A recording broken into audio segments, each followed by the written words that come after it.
My name is Celia Foster. If you're listening from somewhere far away, drop your city in the comments so I can see how far this has traveled. And please, stay with me until the end.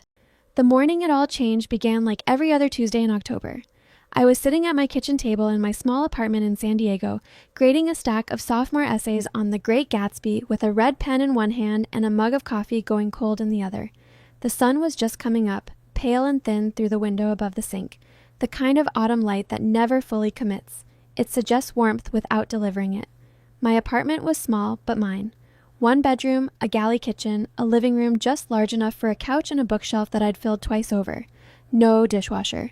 A bathroom with a shower head that ran cold for the first 45 seconds every morning without exception. I had lived there for 4 years, and I knew its rhythms the way you know a person, which floorboards creaked, which drawers stuck in humid weather, which window let in a draft on windy nights. I was 28 years old. I taught sophomore English and AP Literature at Jefferson High School, 12 minutes from my apartment.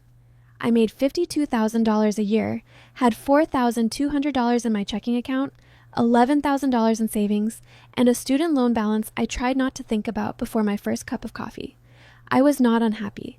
I want to be clear about that, because the story I'm about to tell you might make it sound like I was living in quiet misery, waiting to be rescued. I wasn't. I loved my classroom. I loved the moment a student understood something they'd been fighting with, the way their face would shift just slightly from frustration to recognition. I loved the stillness of grading at 6 a.m. with the city still half asleep outside. But there was a shape to my family that I had learned to live around the way you learn to walk without putting weight on a bruised heel. You don't think about it constantly, you just adjust. In the Foster family, there were people who occupied the center of the room and people who stood at the edges. My father, Mitchell, was a center of the room person. My mother, Luciana, had built her entire identity around being close to the center. My brother Ryan, at 31, had inherited my father's assumption that the center was simply where he belonged. And then there was me. I had spent 28 years understanding, without anyone ever saying it directly, that I was the edge of the room Foster, the one who was reliable and quiet and good with details, the one who got good grades but didn't talk about them much, the one who called on birthdays, remembered what everyone liked to eat, and never made scenes. I was useful in the background the way a good lamp is useful. Noticed only when it stopped working. My grandfather, Edward, was the exception. Edward Foster had built his life from nothing, starting with a single small hotel in San Diego when he was 35 years old, bootstrapping it by working the front desk himself on overnight shifts while managing renovations during the day. He was not a warm man in the conventional sense. He didn't give easy hugs or say I love you unprompted, but he paid attention. He paid attention the way a scientist pays attention to data, carefully, without projection, interested in what was actually there rather than what he expected to find. From the time I was 12, I spent every other Saturday afternoon at his house on Maple Ridge Drive. Not because anyone arranged it, it simply became a habit that neither of us ever questioned. We played chess on the sun porch, a game I was mediocre at and never improved much, and we talked.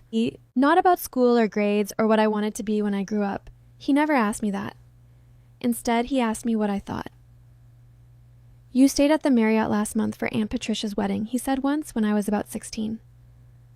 What did you notice? About what? Anything. What did you observe? I thought about it seriously. The way he always made me feel was worth doing. The staff at the front desk smiled when they saw you coming, but their eyes didn't really change, like the smile was practiced. But the woman who cleaned the hallways, she said good morning to everyone and actually looked at them. He was quiet for a moment, then, and what does that tell you? That the cleaning woman likes her job more than the front desk staff does. Or maybe she's just a naturally warm person. But either way, she's the one making people feel welcome, not the people who are supposed to. He looked at me with an expression I didn't have a name for then. Satisfaction, maybe. The specific satisfaction of someone who has been waiting for a particular thing to be said and has finally heard it said correctly. Remember that, he told me. I always wondered what I was supposed to do with those conversations. They didn't feel like lessons exactly. They felt more like deposits. Yeah, like he was putting something aside for later. But for what? I never knew. I was thinking about one of those afternoons when my phone buzzed on the kitchen table. Mom. I stared at the screen for a moment before answering. It was not yet 7 in the morning. Your grandfather passed last night. Her voice was measured, organized, the voice she used when she had already processed an emotion and moved past it into logistics. The reading of the will is Thursday afternoon, 2 o'clock, Daniel Hartley's office downtown. You need to be there. There was a pause that I waited through. No, are you okay? No, I know you were close to him. She wasn't being cruel. That simply wasn't the architecture of our relationship. The part where she checked on me. I'll be there, I said. Dress appropriately. It's a formal reading. And then, softer, an afterthought. He was 91 years old, Celia. He had a long life. She hung up. I set my phone down on top of the stack of ungraded essays. Outside the window, the October light was still pale and uncommitted. I reached across the table and touched the small frame photograph I kept there. It was the only personal item I'd put on the kitchen table. Everything else was function. But that photo had lived on whatever table I owned since I was 18. It showed me and my grandfather standing in front of a large building I didn't recognize. A grand facade of cream-colored stone with tall windows and what looked like a terrace above the entrance. I was maybe 12 or 13 in the photo, squinting into the sun with my arm around his waist. He was looking at the building, not the camera, with an expression I had looked at so many times and never fully decoded. I had asked him once, years later, where the photo was taken. He'd smiled and said, "Somewhere that matters." That was all he ever said about it. I picked up my red pen. I set it down again. I didn't grade another essay that morning. Daniel Hartley's office occupied the 14th floor of a downtown building that had been built to communicate permanence. Dark marble in the elevator lobby, walnut paneling in the hallways, the kind of carpeting that absorbs sound so completely that even your own footsteps seem to apologize for existing. I arrived at 1:52 on Thursday afternoon. The receptionist led me down a corridor and opened a heavy door into a conference room with a long mahogany table, a window that ran the length of one wall, and 5 people already seated. My mother, Luciana, sat nearest the window in a black wrap dress that had been purchased for grief. Her hair was pinned back precisely, her posture upright, her expression composed into something between solemnity and anticipation. She was 55 years old, and she had learned long ago that composure in the right room was its own kind of currency. My father, Mitchell, sat at the head of the near end of the table, not because he had been directed there, I suspected, but because he simply sat wherever felt like the head. He was 58, lean and deliberate in the way of men who have run things for a long time and made their peace with it. He was looking at his phone when I entered. He glanced up briefly and nodded. My brother Ryan sprawled in the chair to Mitchell's left with the specific quality of ease that only comes from never having seriously doubted your right to take up space. He was 31, broad-shouldered, the kind of handsome that had opened enough doors early in his life that he'd stopped wondering whether he was actually good at anything. He had one earbud in, the other dangled against his collar. Across the table, my cousin Olivia Hargrove sat beside her husband Derek. Olivia was 33, 2 years younger than Ryan, 5 years older than me, the daughter of my grandfather's younger sister, who had died when Olivia was a teenager. Grandfather had always included Olivia in family gatherings, and she had understood, I thought, that her position in his orbit was something to be maintained rather than taken for granted. She was leaning toward Derek right now, speaking very quietly, and from where I stood, I could see that she had printed out something on a sheet of paper and was going over it with the tip of her finger. I took the chair at the far end of the table, the chair nobody had been drawn to. Daniel Hartley entered at exactly 2 o'clock. He was in his mid-60s, silver-haired, the kind of attorney who had spent so many decades in rooms like this that he no longer needed to perform gravitas. It simply emanated. He set a leather portfolio on the table, nodded at everyone without pausing on any one face, and sat down. "Thank you all for coming," he said. "I'll proceed directly." He opened the portfolio. "This is the last will and testament of Edward James Foster, executed in accordance with California law, witnessed and notarized as required." He cleared his throat. The room was very quiet. "To my son, Mitchell Allen Foster. I leave my full controlling interest in Coastal Bridge Logistics, including all associated assets, equipment, and intellectual property. The estimated value of this bequest, based on the most recent independent appraisal, is $32 million. Mitchell's expression didn't change. He simply set his phone face down on the table. "To my daughter-in-law, Luciana Elena Foster. I leave the residential property at 1140 Vineyard Lane, Napa Valley, including all furnishings, personal property, and the artwork collection housed therein. The estimated value of this bequest is $22 million. My mother pressed her lips together in something that was not quite a smile, but was in the direction of one. To my grandson, Ryan Mitchell Foster, I leave the personal vehicle collection currently housed at the Rancho Santa Fe storage facility and the condominium unit at 3300 Collins Avenue, Miami Beach, Florida. The combined estimated value of these bequests is $9 million. Ryan pulled out his second earbud and set it on the table. To my great-niece, Olivia Jean Hargrove, née Porter, I leave the vessel currently registered as the Lighthouse and the residential property at 88 Palm Crest Drive, Palm Beach, Florida.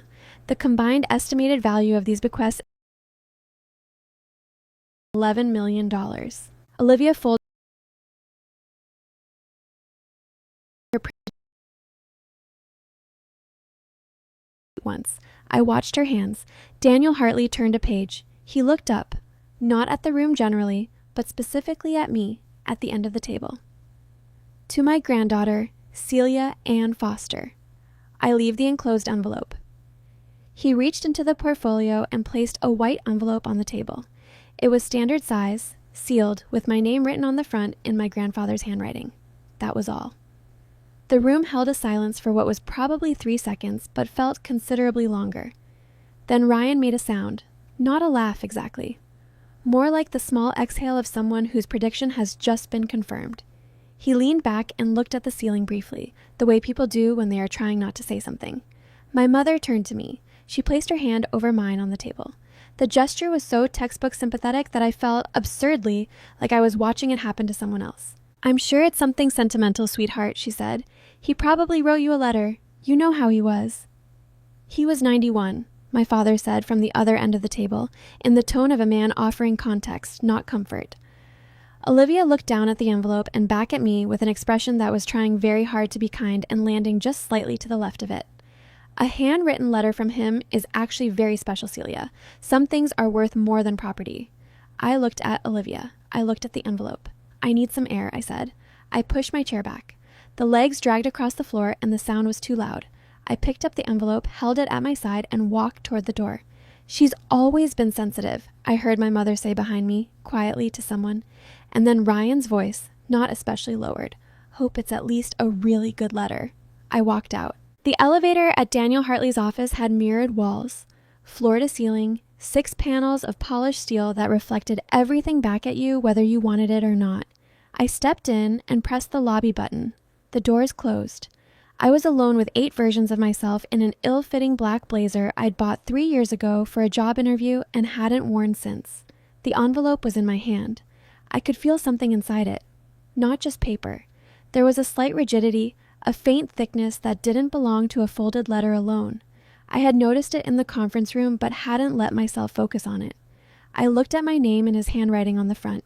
He had beautiful handwriting for a man who had never finished college. Precise, slightly slanted, the letters evenly formed as if he'd been taught by someone who believed that the quality of your penmanship was a direct statement about the quality of your mind. I opened the envelope. 3 things inside. The first was a plane ticket. I unfolded it slowly. Air France, business class. Departing San Diego in 7 days, connecting through New York, arriving Nice, Côte d'Azur. Return open-ended. I read it twice. Then I set it against my palm and took out the second item. A small card, cream-colored stock, like a business card but thicker. On the front, Sebastian Whitmore President, Whitmore Capital Geneva. Monaco, New York. On the back, in my grandfather's handwriting, 4 words. "He manages your trust." I stared at those 4 words for a long moment. Then I took out the third item. It was a single-page bank statement. The letterhead was in French and German, with the name of a private Swiss institution I didn't recognize. At the top of the statement, the account was identified as Foster Legacy Trust, Celia Ann Foster, beneficiary. I looked at the balance line. I looked at it again. I counted the digits.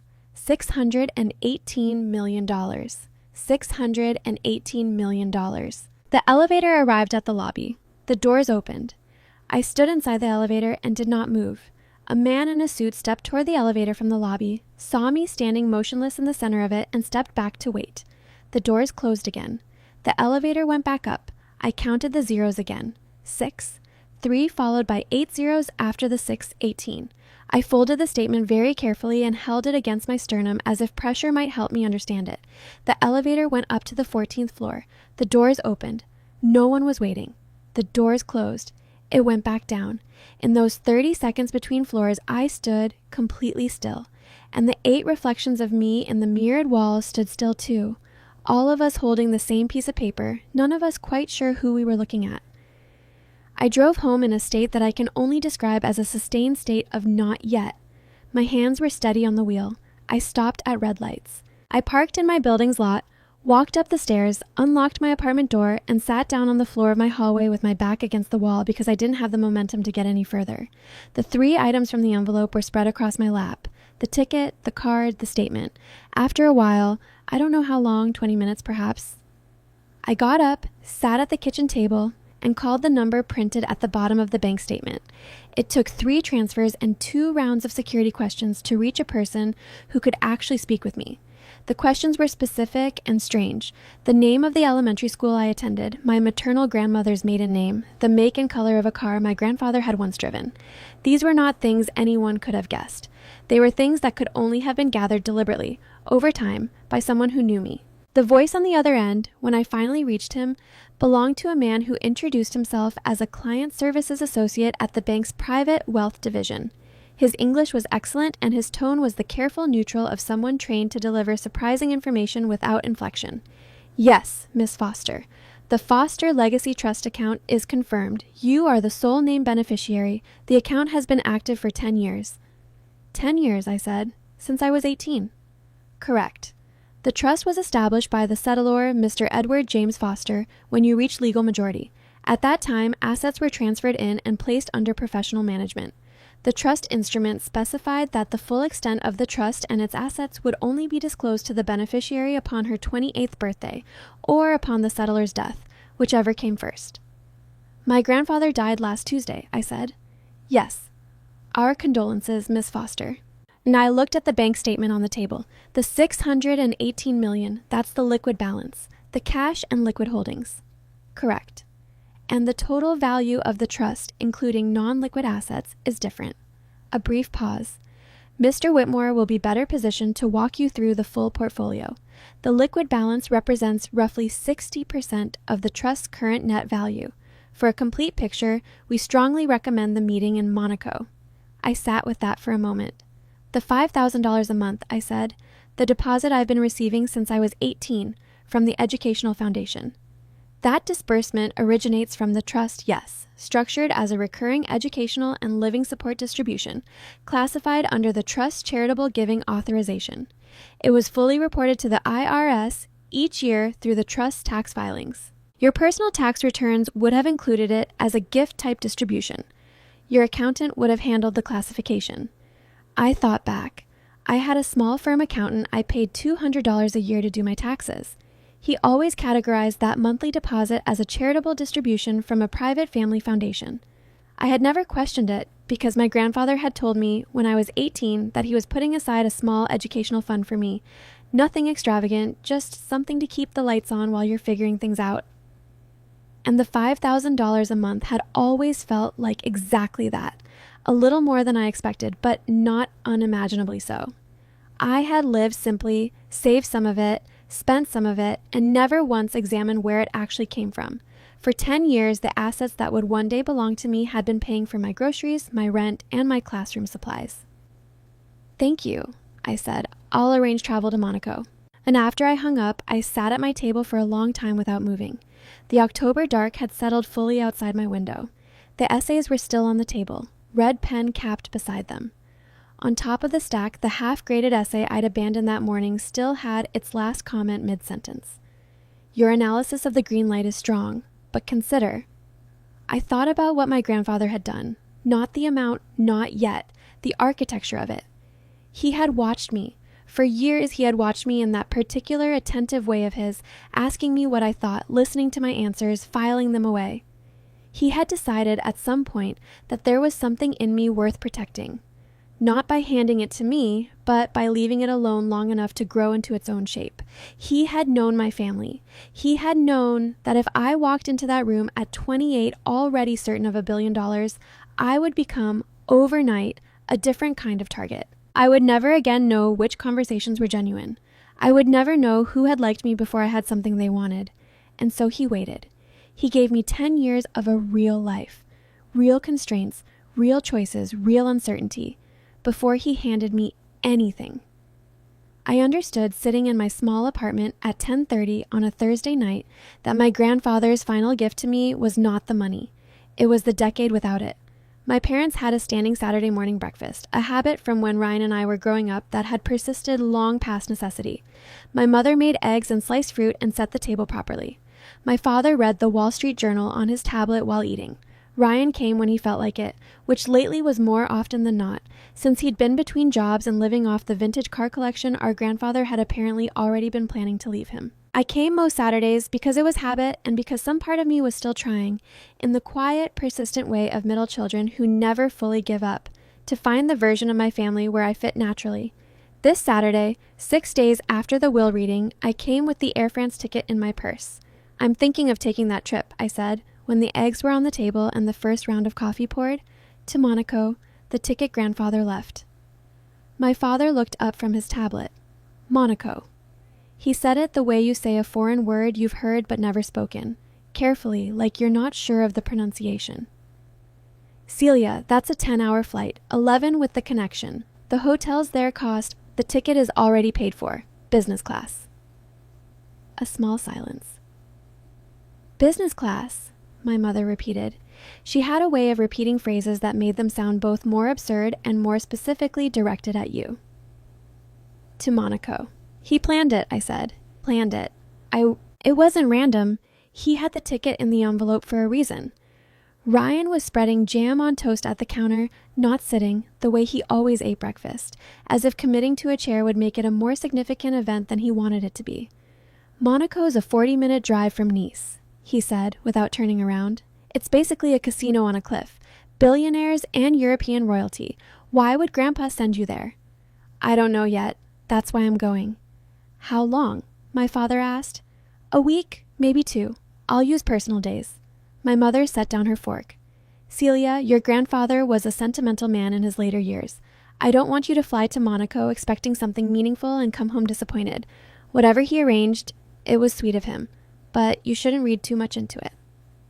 I looked at her. She was 55 years old, and she had been trying to love me in the only way she knew how for all 28 years of my life, which was a way that made slightly too much room for her own comfort and slightly too little for mine. I didn't blame her for it anymore, but I had finally stopped waiting for it to change. "He had a reason," I said again. "He was 91, my father said, not unkindly. "Celia, toward the end, he wasn't. He was completely clear," I said. My voice was steady and quiet in a way that surprised all of us, including me. "I spoke with him 7 weeks ago. He talked to me for 2 hours about interest rate dynamics in the commercial real estate market and the long-term effect of automation on port logistics. He was not confused." My father looked at me for a moment, then he picked up his tablet. Ryan turned from the counter and finally looked at me, really looked for the first time all morning. There was something in his expression that wasn't quite calculation and wasn't quite curiosity, and landed somewhere in the uncomfortable space between them. "Did Grandpa ever talk to you about business stuff?" he asked. "Like, regularly?" "Every time I saw him." Ryan blinked. "He never talked to me about business." "I know," I said. There was a silence at the table that none of us knew what to do with. "Well," my mother said finally, in her most decisive social smoothing voice, "I suppose if the ticket is already paid for, it would be wasteful not to go. Take photos. Monaco is supposed to be beautiful in the fall." I finished my coffee. I thanked her for breakfast. I hugged them both in the way I always had. Fully, with one arm briefly tightening, a gesture of genuine affection that had nothing to do with how seen I felt. In the car on the way home, I called Emily Weston. "I'm going to Monaco on Tuesday," I said. "Monaco," said Emily. "Like the place?" "There's only one." "And why?" "My grandfather arranged it. Emily, I need to tell you something, and I need you to just listen for a minute without saying anything." "That's a sentence that has never once led anywhere calm," she said. "Okay, go," I told her. "Not everything. Not the numbers, not the full scope of it, just the shape of it, the envelope, the ticket, the call with the bank, the name Sebastian Whitmore. Emily was quiet for a long time. Then, Celia, I know. Do you need me to come? No. I think I need to do this part alone. Another pause. Call me when you land. I will. And Celia? Yeah? He saw you, Emily said. He always saw you. This is proof. I drove the rest of the way home without music, and I thought about what she said and whether being seen was enough, and decided that it wasn't. Not by itself, but that it was the beginning of everything else. The business class cabin on Air France Flight 68 was quiet after takeoff. Most passengers pulling on their eye shades and settling into sleep the way experienced long-haul travelers do. Efficiently, without ceremony. I did not sleep. I sat at the window seat, 4A, which had been reserved in my name, and watched San Diego fall away beneath the cloud layer and disappear. Outside, the Pacific stretched dark and immense to the west, and ahead, somewhere across the continent and the ocean, Monaco was already in tomorrow. The flight attendant brought champagne before the meal. I held the glass without drinking it, looking at the tiny bubbles rising in the dim light. I had an email from Sebastian Whitmore in my inbox. 2 paragraphs, professional, warm without being familiar. He confirmed our meeting for the morning after my arrival. He had arranged a car from the airport. He looked forward to the opportunity to discuss the full scope of my grandfather's arrangements, and he extended his condolences on my loss. Your grandfather was not only a client, he wrote at the end. He was someone I respected greatly. I hope this meeting will begin to explain why. I read it 3 times, then put my phone away and opened the tray table. My grandfather had been 52 years old when he first met Sebastian Whitmore. I knew this from the brief biography I'd found in a financial journal profile. Sebastian Whitmore at 55, the quiet manager of quiet fortunes. The article described Whitmore Capital as a firm that specialized in long-horizon wealth management for families who think in generations rather than quarters. It mentioned that the firm had been managing assets for a small number of families for over 2 decades. My grandfather, by the time he was 52, had already been in the hospitality industry for 17 years. He had built a regional portfolio of hotels and service properties in California and the Pacific Northwest, grown it methodically, never borrowed more than he could cover, and, according to the same financial database where I found the profile, had an estimated net worth in the low tens of millions at that point in his life. In the 27 years between meeting Sebastian Whitmore and his death at 79, that portfolio had grown into something else entirely. Something that now, apparently, belonged to me. I tried to imagine the person who had built that, the 35-year-old version of him, working the front desk overnight so he could renovate during the day. The 52-year-old who looked at what he'd built and decided it was time to think beyond himself, beyond his own lifetime, and began to plan for a granddaughter who was not yet a teenager. I thought about all the chess games, all the questions he asked me that I thought were just conversation. The way he listened, not waiting for me to finish so he could talk, but actually listening. The way I teach my students to listen, as though the information mattered to you. He hadn't been making conversation. He'd been taking notes. Somewhere over Kansas, the flight attendant offered to refill my champagne. I thanked her and said no. I took out a small notebook I carried in my bag, the same kind I use for classroom planning, narrow-ruled dark green cover. And I opened it to a clean page. At the top, I wrote, "What do I actually know how to do?" And then I wrote, slowly, the list that surprised me. I know how to observe a room and understand the people in it. I know that the people closest to the customer are usually the ones who understand the customer best. I know that genuine warmth is not teachable, but it is recognizable, and that you build a culture around the people who have it. I know that the most overlooked person in any organization is often the one who sees most clearly. I know how to listen. I looked at the list for a long time. Then the attendant brought dinner and I ate it and looked out the window at the solid black of the Atlantic below and thought about what my grandfather had been building. Not just the companies, not just the money, but the decade of preparation. The careful, unhurried architecture of a plan that was built entirely around the shape of who I was. and when I finally fell asleep somewhere over the mid-Atlantic in a seat that had been reserved in my name by a man who had loved me in the most specific, attentive, and patient way he knew how, I dreamed about a building made of cream-colored stone and tall windows, and a photograph where a girl stood in the sunlight and didn't yet know what she was looking at. The letter was still in my purse when I landed. The one the flight attendant had brought me at cruising altitude, sealed, pulled from the passenger profile, placed in my hands with a quiet, "A Mr. Edward Foster arranged to have this delivered to you on this flight, Miss Foster. We held it in the flight log as requested." I had opened it there, at 37,000 feet over the middle of the ocean, and read his handwriting one more time. By the time you read this, you're on your way. That means you opened the envelope. That means you were brave enough to look. You've always been brave enough to look. I just needed you to know it too. I have always seen you, Celia, even when you thought no one was looking. The rest is yours to discover. Trust yourself the way I've trusted you. Love, Grandpa.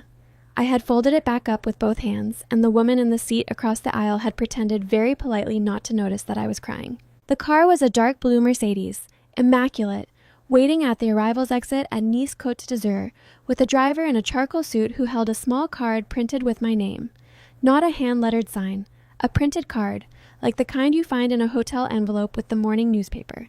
The driver's name was Philippe. He was perhaps 60, silver at the temples, and he spoke English with the careful precision of someone who had learned it as a third language and taken the process seriously. He loaded my single rolling suitcase into the trunk without comment and opened the rear door. "Mr. Whitmore is expecting you at 10 o'clock tomorrow morning," he said as we pulled onto the coastal highway. "I will collect you from your hotel at 9:30 if that is agreeable." "That's fine," I said. "Thank you." "Is this your first visit to Monaco, Miss Foster?" "Yes." He nodded once, as if confirming a fact he had suspected. "Then perhaps you will permit me to take the coast road. It adds 6 minutes, but the first view of the harbor from the Corniche is, well, it is better to see it properly than to arrive efficiently." I said yes, and he took the longer route. He was right about the view. Monaco revealed itself gradually, the way significant things often do. First the hills rising from the shoreline, then the pale density of buildings climbing those hills in layers, and finally the harbor appearing below us as we crested a curve in the road. Boats ranked in their slips like a paragraph of short, blunt sentences. The water between them impossibly blue-green in the October morning light, and beyond it all the old city rising toward the ridge with the quiet insistence of something that has been standing in the same place for a very long time. I had expected to feel intimidated. What I felt instead was a strange, specific calm, the kind that settles over you when you arrive somewhere you didn't know you'd been heading. I thought, he came here. He stood somewhere and looked at this, and then I thought, he wanted me to see it too. Whitmore Capital occupied a building near the top of the old city that had been, in an earlier century, something residential and important. The exterior was the same cream-colored stone I had seen in the photograph. And when Philippe turned into the narrow street and I looked up at the tall windows and the carved lintel above the door, I understood for the first time what I had been looking at in that picture for 15 years.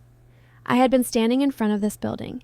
I had been 12 years old, squinting into the sun, and my grandfather had been looking up at the facade with that expression I had never been able to decode. I understood it now. It was the look of a man surveying something he had built, not with his hands, but with 30 years of careful, patient decision-making. The door was opened by a young woman who led me through a corridor lined with art that was old and serious without being showy, and up a staircase to the second floor, and down a hallway to a closed door, which she knocked on twice and then opened. "Miss Foster," she said, "your appointment." Sebastian Whitmore was 60 years old, though he looked younger in the way of people who have never worked particularly hard at it. He was American, born in Connecticut, educated in London, based in Monaco for the past 20 years, and he carried himself with the settled ease of someone who had long ago made peace with both who he was and where he stood. He was not flashy. His suit was good, but not expensive enough to be a statement. His watch was the kind that told the time and nothing else. He came around his desk when I entered and shook my hand with both of his. "Celia," he said, "I'm so glad you made it. I'm Sebastian." The office was large, quiet, with a window that ran most of one wall and looked out over the rooftops toward the harbor. Morning light came through it sideways and lay across the floor in long parallel strips. He gestured to the seating area away from the desk. 2 sofas and a low table, more like a living room than an office, and we sat across from each other. "Your grandfather talked about you a great deal," he said. "For a man who was very private about most things, he was remarkably open on the subject of you." "What did he say?" Sebastian considered the question with the seriousness it deserved. "He said you had his instincts and your own judgment, which he believed was a rarer combination than most people realized. He said you paid attention to things that most people walked past. And he said—" Sebastian paused slightly, the way you do when you're deciding to include something you might otherwise have left out. "He said that your family had never properly looked at you, and that this was their loss and your protection, and that the time would come when the full weight of both of those things would be clear." I sat with that for a moment. "I'd like to understand the full picture," I said. "Everything." He opened a folder on the table between us and began. My grandfather had entered the hospitality industry at 35 with a single property, a 30-room hotel in San Diego's Gaslamp Quarter that he had purchased for $420,000 using a combination of savings and a bank loan he'd spent 3 years qualifying for. He managed it himself for the first 4 years, learned every function of the operation from reservations to maintenance, and turned a profit in year 2. Over the next 17 years, he added properties steadily, never more than 1 per year, always California or the Pacific Northwest, always hospitality or service-adjacent commercial real estate. By the time he was 52 and met Sebastian Whitmore at a wealth management conference in San Francisco, he had an estate worth approximately $40 million and no structure in place to manage its complexity. Whitmore Capital spent the first 2 years reorganizing the portfolio, entities, tax structures, succession frameworks, and then, beginning in year 3, they began to expand it. International properties came first with a minority stake in a Monaco resort consortium, then a management partnership in Macau, then direct acquisition, property by property over the next 20 years. "Your grandfather had an unusual gift," Sebastian said. "He understood hospitality not as real estate but as experience. What a guest actually needed to feel at ease, to feel valued, to return. That sounds simple. It is not simple. Most investors in this sector optimize for margin and miss the thing that drives the margin in the first place. Edward never missed it." "He learned some of it from me," I said, "or he was testing ideas on me. I used to think he was just being kind, asking my opinion, but he was actually using what I said." Sebastian smiled, the first fully unguarded expression he'd shown. "He told me that too. He said you were the best focus group he ever had because you told him what a person actually experienced rather than what an experience was supposed to be." He turned a page in the folder. "The current portfolio consists of 4 primary operating assets: the Riviera Crown Resort and Casino here in Monaco, revenue of approximately $42 million annually, occupancy consistently above 92%, the Imperial Harbor Casino Resort in Macau, annual revenue of approximately $138 million. A commercial real estate portfolio in London and Tokyo, combined current value of roughly $180 million, and a set of private equity positions in logistics and hospitality adjacent technology, various sizes." He turned another page. "As of this morning, the net value of the Foster Legacy Trust is $980 million. The number sat between us on the table. I had known it was coming. The bank had prepared me for the scale of it, but hearing it spoken aloud in a quiet room by a measured man was different from reading it on a bank statement in an elevator. It had texture when it was spoken. It had weight. "I'm going to need time to understand all of this," I said. "Of course. And I'm going to need to see the properties." "I expected you would. Ethan Laurent, the general manager of the Riviera Crown, is available to meet you this afternoon if you'd like, and I can arrange travel to Macau for later this week." "Yes," I said. "Both." I looked at the folder, then at Sebastian. "He left instructions for you," I said, "about how to handle this meeting. What did he say?" Sebastian was quiet for a moment. He said, "Don't persuade her to do anything. Show her everything, then step back. If I'm right about her, she'll know what to do. And Sebastian, I'm right about her." I looked out the window at the harbor. The water was the same blue-green it had been from the Corniche Road, and it looked patient, the way deep water always looks patient, and I thought about a man who had spent 44 years building something and then, at the end, had simply trusted. "He was right," I said. Ethan Laurent met me in the lobby of the Riviera Crown at 3 o'clock. He was 43 years old, French-American, the kind of manager who had been in hospitality long enough to have stopped being impressed by the properties themselves and started caring only about whether they functioned with integrity. He shook my hand without ceremony and began the tour without preamble, which I appreciated. The resort was on the harbor side of the old city, occupying a building that had been a hotel of some kind for over a century and had been substantially rebuilt and expanded in the years after my grandfather's trust acquired a controlling stake. 300 rooms, 5 food and beverage outlets, a spa, a small casino floor, and a terrace that in warmer months held 200 people for dinner service over the water. Ethan walked me through it the way a person who genuinely loves their work walks through it. Not showing off, but pointing out the things that mattered.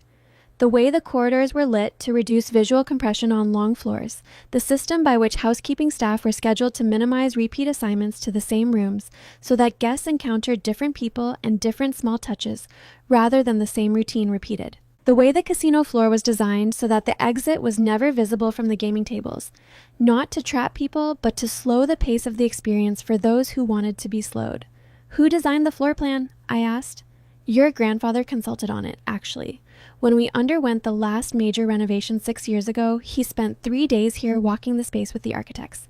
He had very specific ideas about sightlines and the relationship between the casino and the hotel entrance. He came here? 3 times in my tenure, always with specific objectives. He would arrive, review the operation, ask questions. He was a very good questioner. And then give very clear feedback and leave. He was never intrusive.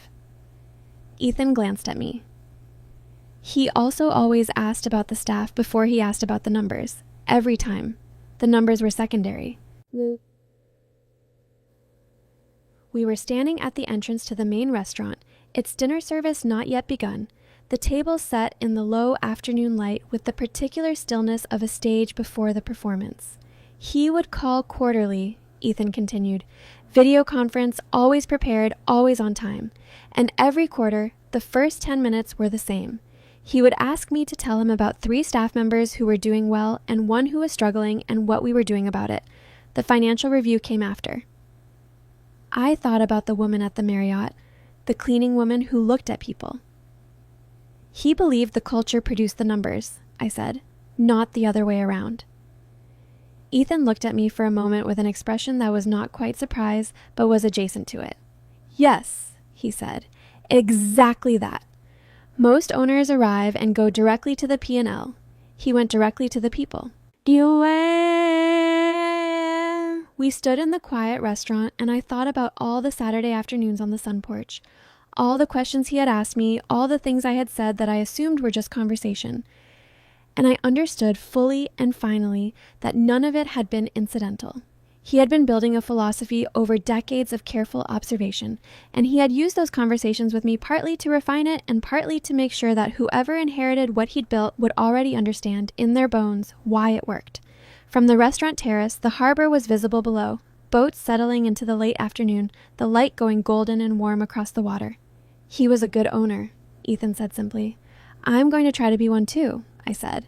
The flight to Macau was 6 hours from Nice through a connection in Zurich. I spent most of it with my laptop open, reading the briefing documents Robert Klein, the Trust's senior financial advisor, a methodical Chicago-born man of 51 who had managed the Trust's investment strategy for the past 11 years, had assembled for me. Natalie Brooks met me at Macau International Airport in a car that was efficient rather than showy, which told me something about her before she said a word. She was 42 years old, from Portland originally, and had been the Imperial Harbor's chief operating officer for 7 years. She was direct in the way of people who have learned that clarity saves time, and she had the specific confidence of someone who is genuinely good at a complicated job and doesn't feel the need to announce it. I've prepared a full operational overview, she said, as we pulled away from the terminal. Revenue breakdown by segment, capital expenditure projections for the next 3 years, and the expansion feasibility study for the Dubai opportunity. She paused. I've also prepared a separate summary in case you'd prefer to start with the high-level picture and get into specifics later. I'll start with the full overview, I said. She nodded with what I thought was a small degree of approval. The Imperial Harbor was everything the Riviera Crown was not. Vast where the Crown was intimate, kinetic where the crown was composed, 47 floors of gold-tinted glass rising above the harbor with a scale that was designed to register from a distance. Inside, the casino floor was the size of a city block. The hotel suites began on the 30th floor, and the restaurants covered 12 different culinary traditions across 4 levels of the atrium. The numbers matched the scale: $138 million in annual revenue. The casino floor generating roughly 60% of that, the hotel, food and beverage, and entertainment making up the rest, and the margins in those segments growing faster than the casino margins as the team had spent the past 3 years deliberately developing the non-gaming experience.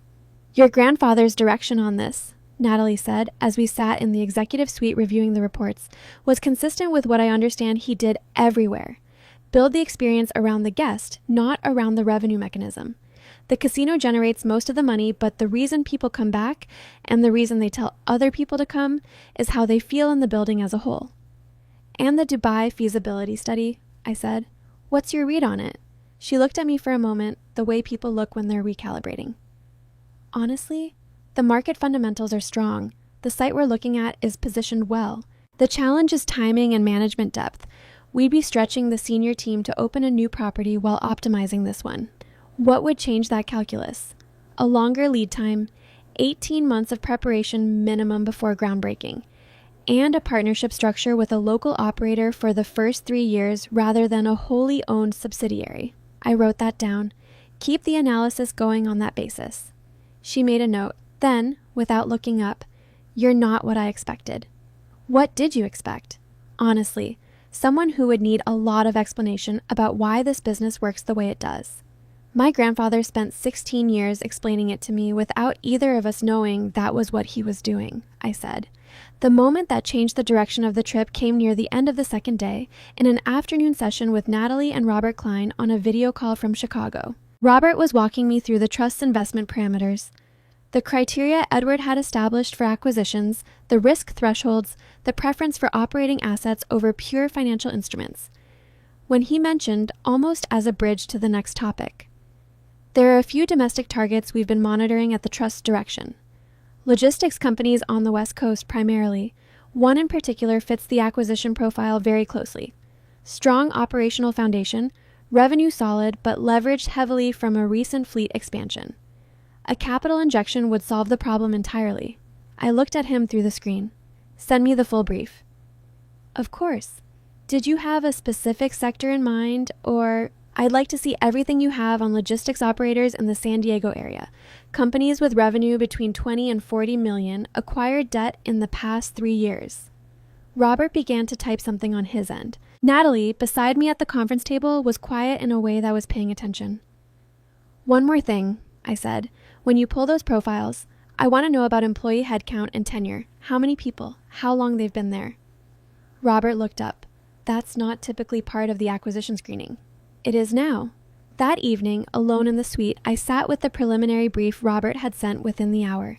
Coastal Bridge Logistics, San Diego, founded by Mitchell Foster, current sole owner. Annual revenue $28 million. Gross margin 11%. Debt $18 million from a fleet expansion 26 months ago. Cash reserves under $2 million. Current debt service ratio manageable for approximately 6 to 8 months under stable conditions. Employee count 87. Average tenure 6.5 years. I read through the document twice. 87 people who had worked for that company for an average of 6.5 years. People who had made decisions about where to live and what cars to drive and whether to send their kids to private school partly based on the assumption that their jobs were stable.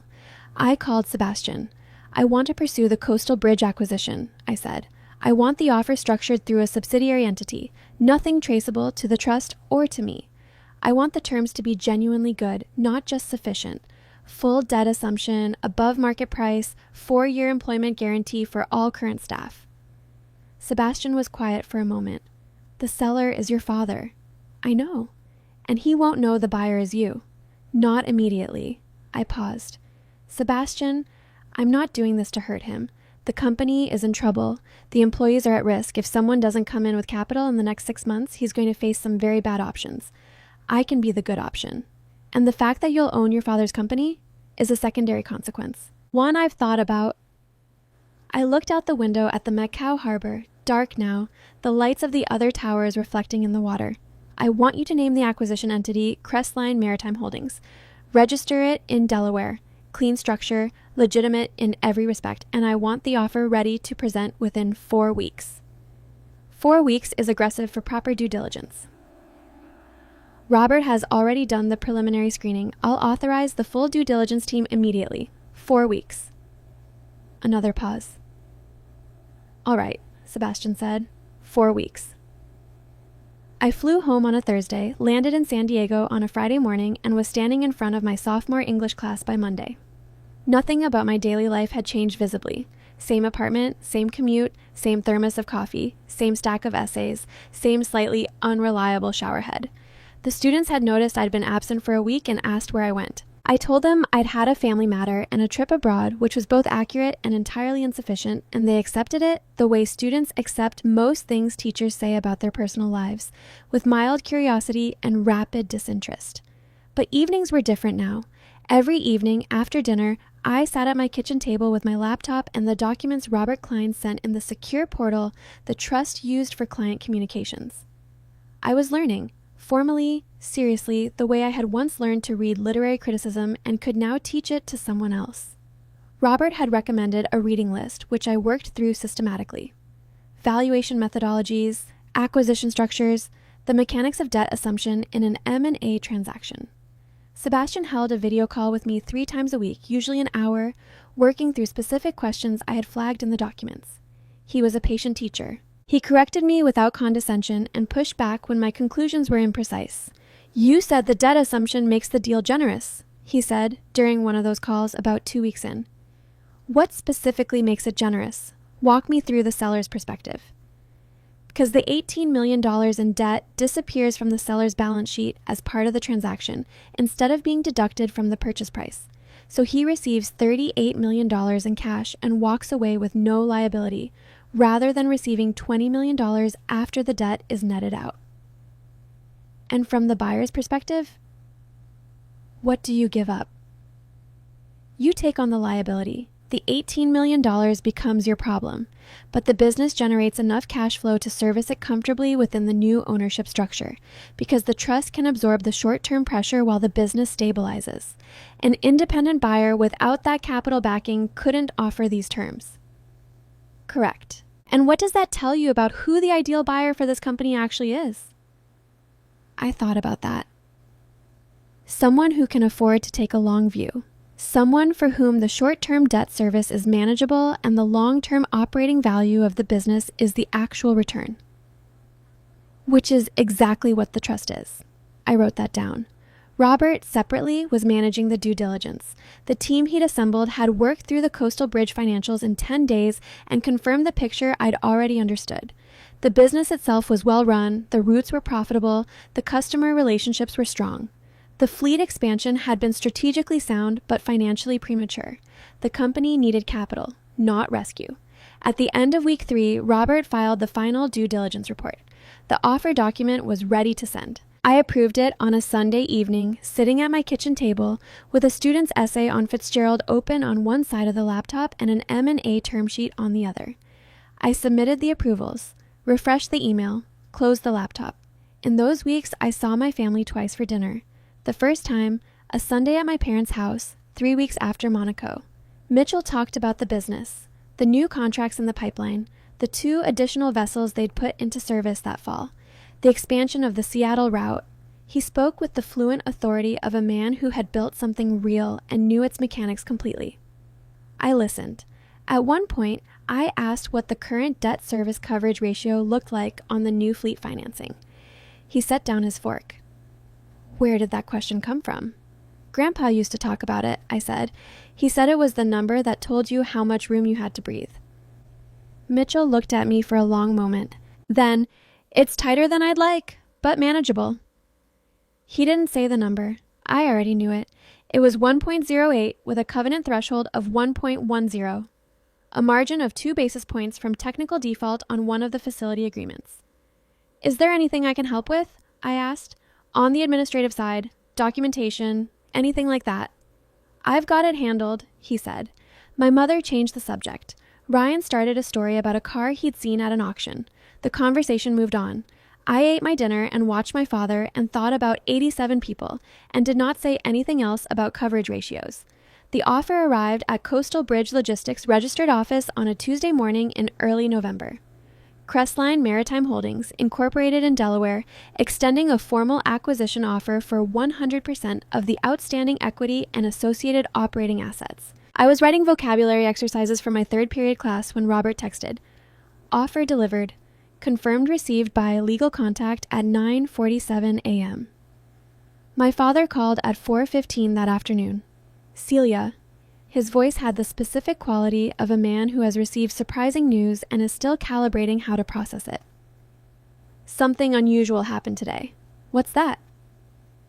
The company received an unsolicited acquisition offer from a group called Crestline Maritime Holdings, Swiss-based apparently, though they're Delaware incorporated.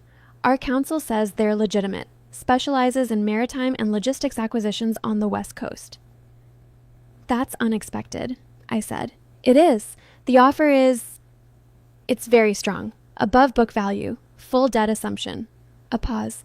"I don't understand why they'd be interested in us specifically. We're not the largest operation in the region." "What does your instinct tell you?" "That they see something I don't." He paused again. "Can you come to dinner Thursday? I want the family there. I'd like another perspective on the paperwork." "Of course, Bai," I said. The Thursday dinner was in a different register than any family dinner I could remember. My father had spread the offer documents across the dining room table before the food was served, something he had never done before. The business had always been his domain, brought home only in the form of mood and distraction, never as literal paper. The offer was $38 million. He stated the number simply, and the room absorbed it. Ryan looked up from his phone. $38 million? Take it. That's almost the same as what you got from the will, and you don't have to do anything. "It's not that simple," Mitchell said. "Why not? You retire. You enjoy it." "Ryan, I'm 58. I'm not ready to retire." Luciana set down her wine glass. "Mitchell, you've been under enormous stress for 2 years. This could be the release valve. And the question," Olivia said from across the table, "is whether you'll regret it. You built that company." While they talked, I was reading. Quietly, steadily, page by page of the offer document, the same document my team had drafted, whose every clause I had approved.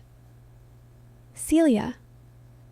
My mother's voice was gently curious, the way it became when she noticed something she hadn't predicted. "What are you looking at?" "The terms," I said. "Appendix B especially." "What about it?" "The debt assumption is structured as a full release. It doesn't net against the purchase price. Dad, you would receive the full $38 million in cash, and the $18 million in fleet financing disappears from your balance sheet entirely. Crestline takes it on." A silence at the table. My father turned in his chair to look at me directly. "How did you identify that?" "It's on page 7 of the appendix. It's not emphasized, but it's there." I set the document down. That's not standard for a deal this size. A buyer who assumed all the debt and still paid full market rate plus for the equity is either extremely motivated or extremely well capitalized, or both. My father stared at me. "Grandpa used to say the most important thing in any contract was what the other party was willing to give away," I said.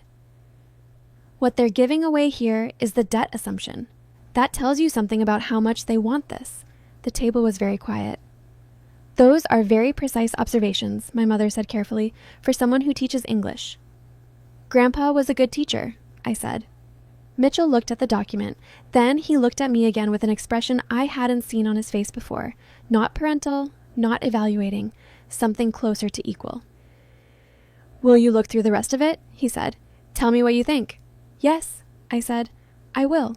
And I spent the next 40 minutes going through the document while the family ate dinner around me, conversations happening in the background, and I made notes in the margin the way I made notes on student essays, carefully, precisely, asking questions rather than declaring conclusions. What I found was exactly what I had instructed Robert's team to build. Terms that were genuinely good, structured to solve the seller's problems rather than extract value. The employment guarantees were on page 11. The management continuity clause was on page 14. The price adjustment mechanism that protected Mitchell from any post-closing working capital dispute was buried in Exhibit C. After dinner, while Luciana and Olivia cleared plates, I sat with Mitchell at the table. "My recommendation," I said, "is to accept, with one counter." He looked at me. "Ask for a seat on the advisory board for the first 2 years post-close. Non-voting, consultative only. It gives you a transition role, and it signals to the employees that you're still connected to the operation." He was quiet for a long time. "Where did you learn to think like this?" he said.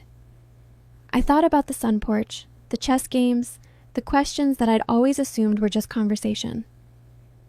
"I've been learning for a long time," I said. I just didn't know I was being taught. 5 weeks later, the due diligence period completed, the counter proposal accepted, the closing mechanics executed by 3 different legal teams. Mitchell Foster signed the transfer documents at 4:51 on a Thursday afternoon. At 5:15, Robert Klein texted me, "Transaction complete. Coastal Bridge Logistics is now a wholly owned subsidiary of Crestline Maritime Holdings." At 5:30, Sebastian called, "Congratulations on your first acquisition." I was standing in my kitchen, still in the clothes I'd worn to school. The evening was coming down gray outside the window. "How do you feel?" Sebastian asked. "I feel like I just did something I can't undo," I said, "which is how I imagine all important decisions feel." "They do," he said. "That's how you know they're the real ones." The employees, nothing changes operationally. Same management, same contacts, same everything. I want the transition to be invisible. I've already briefed Natalie on those parameters. She'll coordinate with the local management team. And my father. He's been told he's welcome to continue in his current role under the new ownership structure, which is true. He doesn't know the ownership structure. "No," Sebastian said, "not yet." And I hung up and stood in my kitchen for a moment in the quiet and thought about 87 people who were going to wake up tomorrow morning and go to work at the same company they'd always worked at, without knowing that the company had changed hands, or that the person who now owned it had been in the same room as them at Christmas parties and summer barbecues and birthday dinners for all 28 years of their lives. I thought about the decisions I'd made and the reasons I'd made them. I thought they were the right ones. I also thought that they would have consequences I couldn't fully predict. Both of those things were true, and I held them both without trying to resolve them.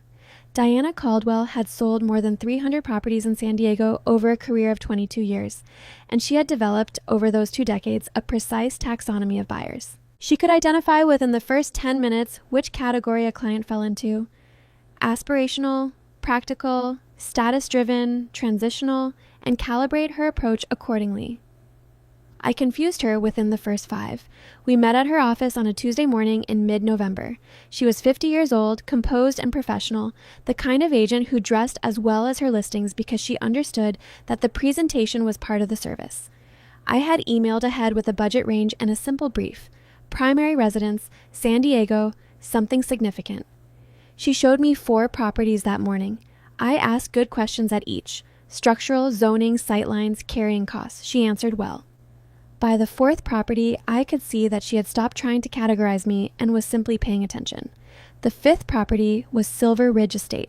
It sat on 18 acres above the Torrey Pines area, accessed through an iron gate at the end of a private road that wound through mature Torrey Pines and coastal sage. The house itself was modern, built 12 years ago by an architect who had designed 3 other houses in California that had been featured in national publications, and it showed in the restraint of the design.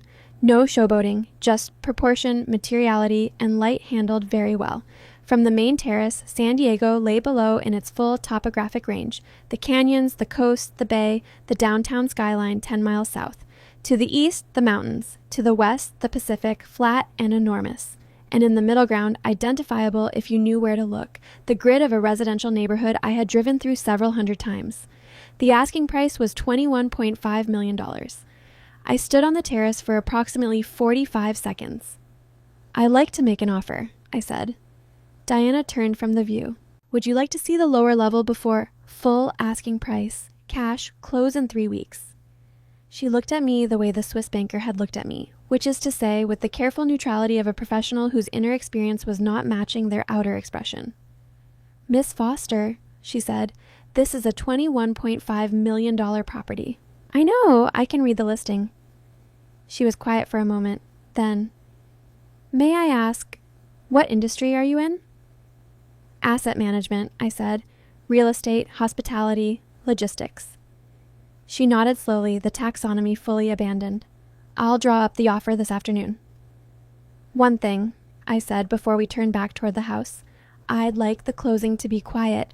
No announcement, no press contact." "Of course." I called Robert from the driveway. Wire transfer instructions confirmed. 3-week close initiated. That evening, I sent my mother a text message.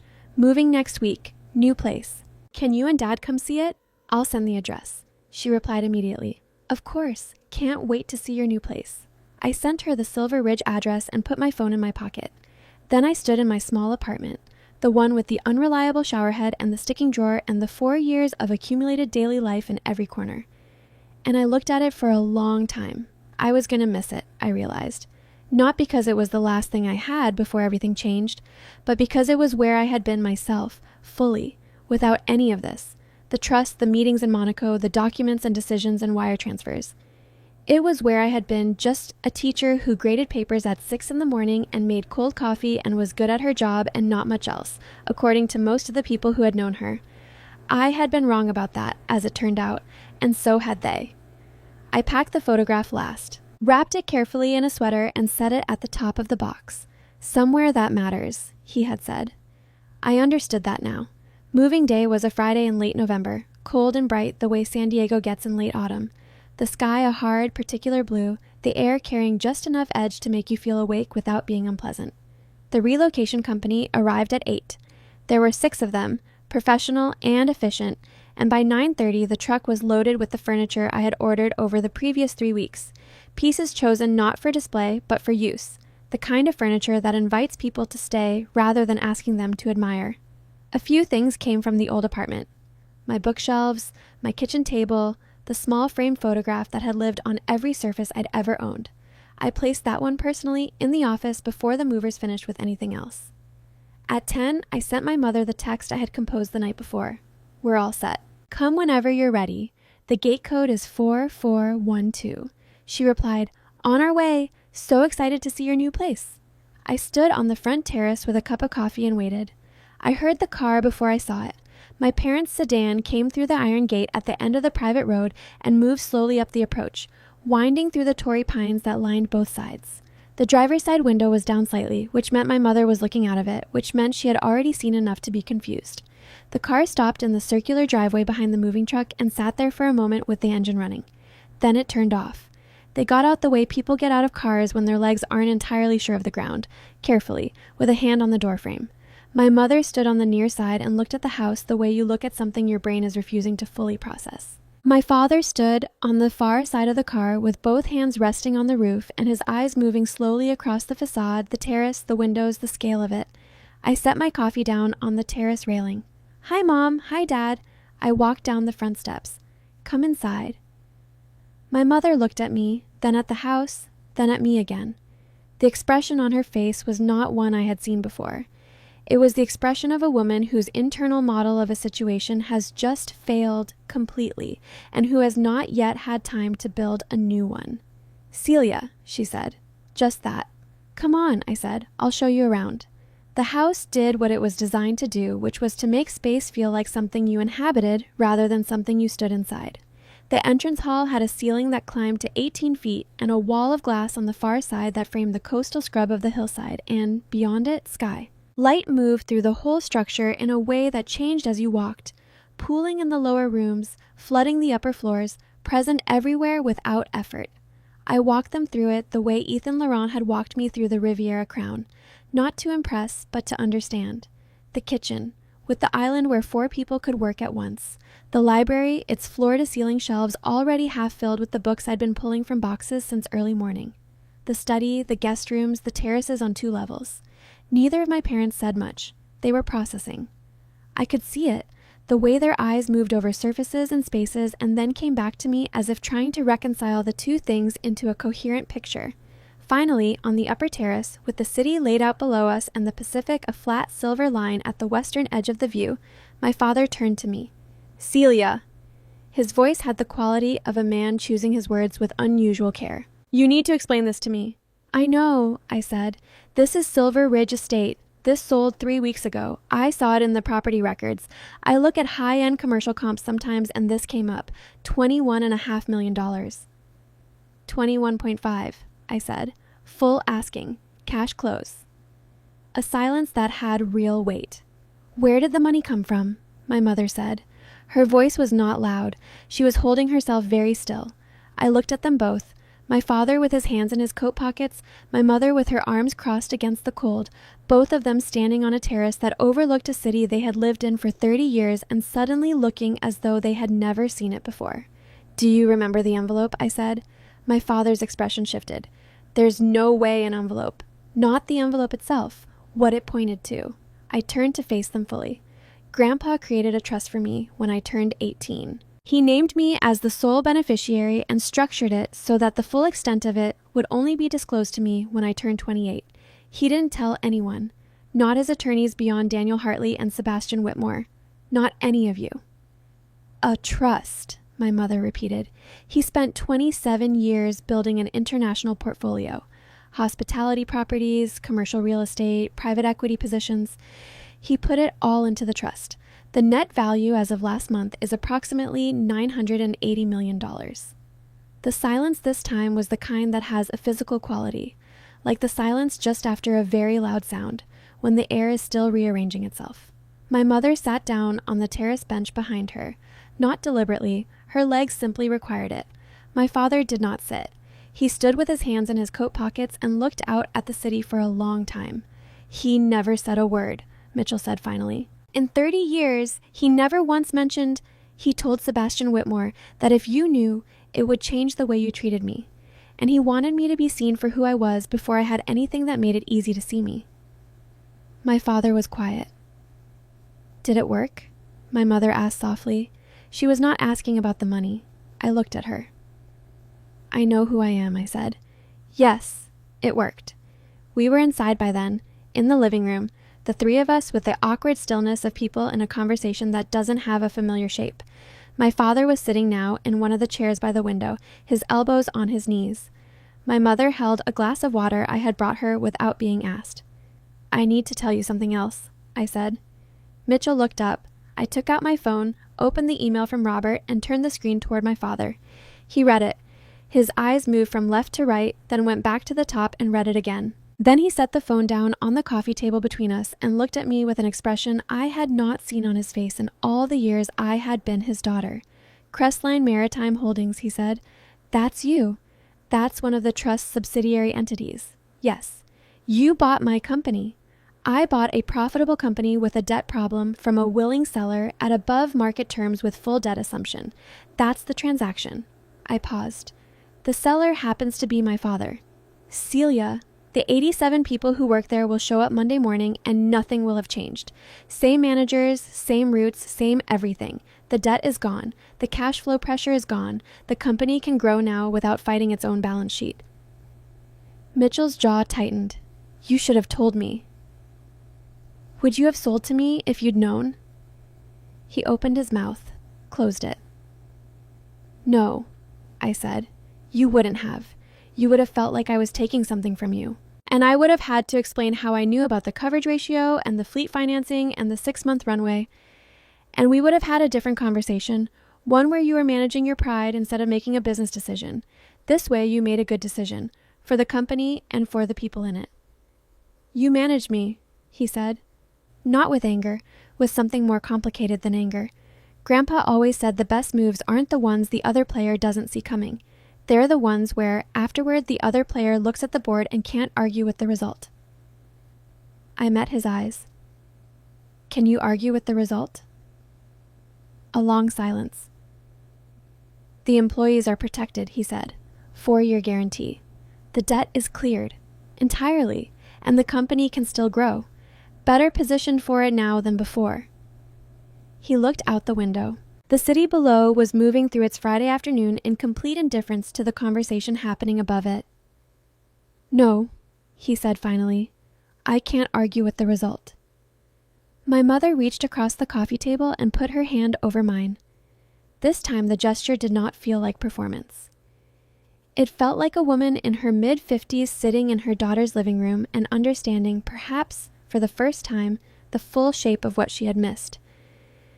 "How long have you known all of this?" she said. 6 weeks. "And you didn't say anything."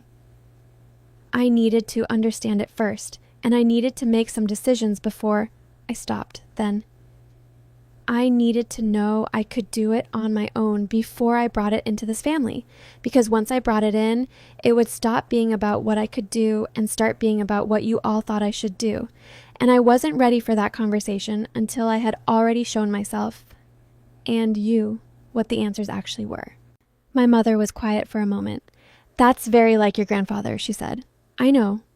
Ryan arrived unannounced at Silver Ridge on a Sunday afternoon, 2 days after my parents' visit. I watched the gate camera when the buzzer sounded and saw him standing at the intercom in a jacket and jeans, hands in his pockets, looking at the camera with an expression that was trying to appear casual and not entirely succeeding. I buzzed him in. He drove up the approach slowly and parked behind my car and got out and looked at the house for a long moment before coming to the door. I opened it before he knocked. "So it's true," he said. "Come in." He walked through the entrance hall and into the living room and stood at the window, looking out at the view with the silence of someone who is buying themselves time.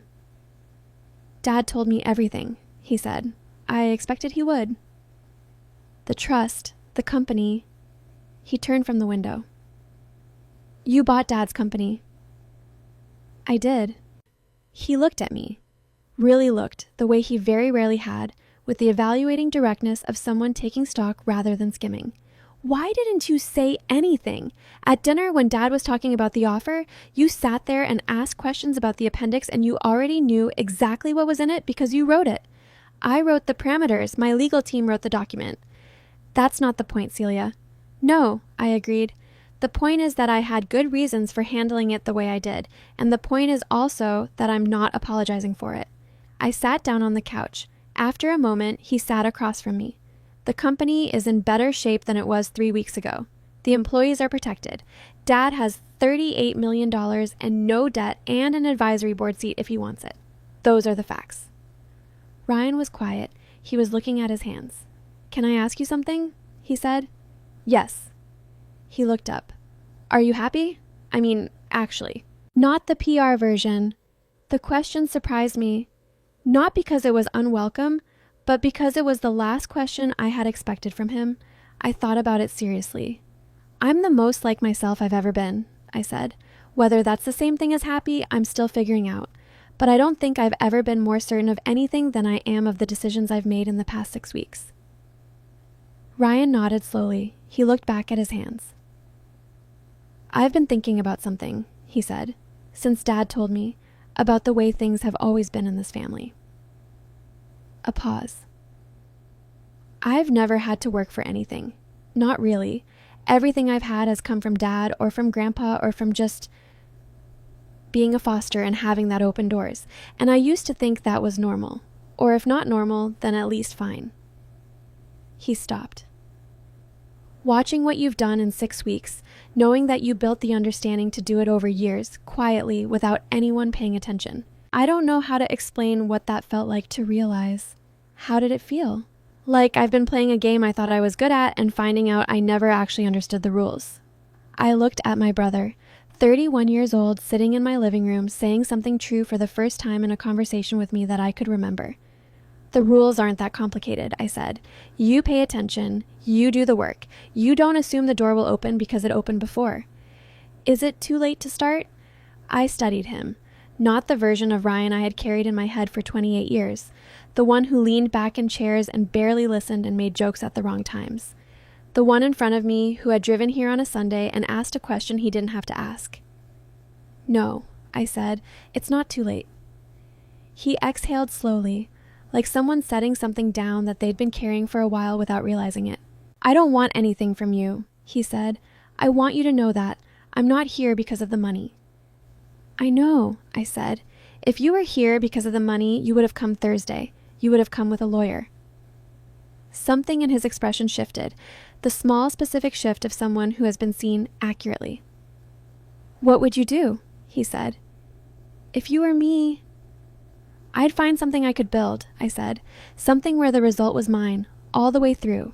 Not a favor, not a position, not a title, something where you could look at it in 10 years and say, I made that. He was quiet for a long time after that. When he left, he shook my hand at the door. Not a hug, not the reflexive social gesture of family obligation. A handshake, the kind you give when you're making a commitment you intend to keep.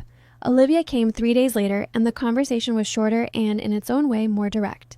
She came alone, without Derek. She sat in the kitchen while I made coffee, and she looked around the room with the careful attention of someone who is letting themselves acknowledge something they had spent time avoiding.